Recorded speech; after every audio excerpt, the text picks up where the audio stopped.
Hey guys, it's Phil Trigger here with another video. This is part of a new segment called the deck building do's and don'ts. Today I'm going to show you guys the staples of every deck in Vanguard. Things you should try to put in every deck you can. But there are some decks like Oracle Think Tanks that you don't really need to run them because they have stronger options. But here, let's get started. First off, you need heal triggers. Heal triggers, no matter what deck you run, you're always going to need the heal triggers. I don't care, they're really good, they help prolong the game, and they can really turn the game around in that critical situation. But overall, just keep the heal triggers. Next up we have the good starting Vanguard. Kano is a good example. When he's ridden on, you put him in the rearguard circle, and then you can counterblast one and search for one grade 1 or lower grade 1 or lower rearguard. Unit. Sorry guys. So essentially you can counterblast one, grab your AK booster or your null guard, which is just broken. Sets you up for a massive play.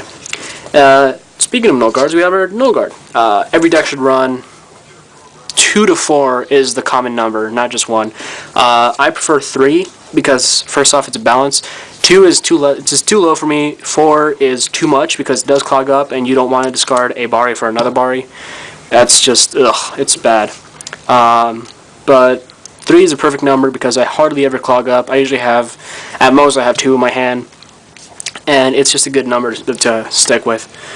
And if you else who don't know what null guard is, you basically call it to the guardian circle, you discard a card. That unit that is taking that shot does not take any damage, so it's good if your opponent's attacking your Vanguard with their Vanguard, and you're at 5 damage and all that, so you don't lose as much.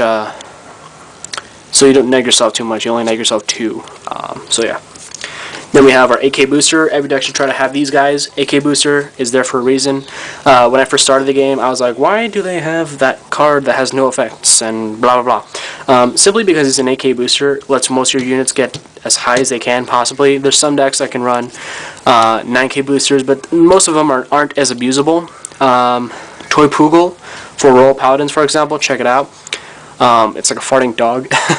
But his effect is when you have a grade 3 Vanguard, and basically when you have 2 grade 2, grade 3 Vanguards, he's a 9K booster, which is really good for things like 11K Vanguard, so makes him 20, etc., etc. But overall, you want to go with AK boosters if you don't have any abusable higher boosters than that.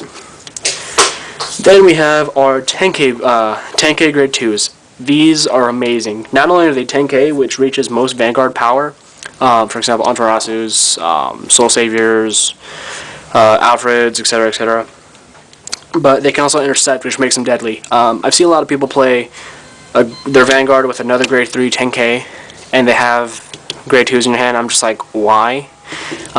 Just call this one. It's the same power, but he can also intercept, so overall he's better. And every deck should try to have these guys. There are, like I said, there are other decks like Pale Moon, Amber Dragon decks. What else? There's also Majesty Lord Blaster decks. So we have that Knight of whatever guy that has a 12, whatever. There's a lot of them that have 12Ks, but overall you want to have the 10Ks if you do not have the option for those 12Ks, or if you want more consistency. So that's it for the staples, guys. These are just cards I feel that everybody should run their decks if possible. Like I said, there are better options in some cases, but overall you want to run these for the most consistent way of making the deck. So that's the first one for deck building do's and don'ts. I'll get back to you guys with grade count, how many grades of each you should have in a deck, and yeah, later.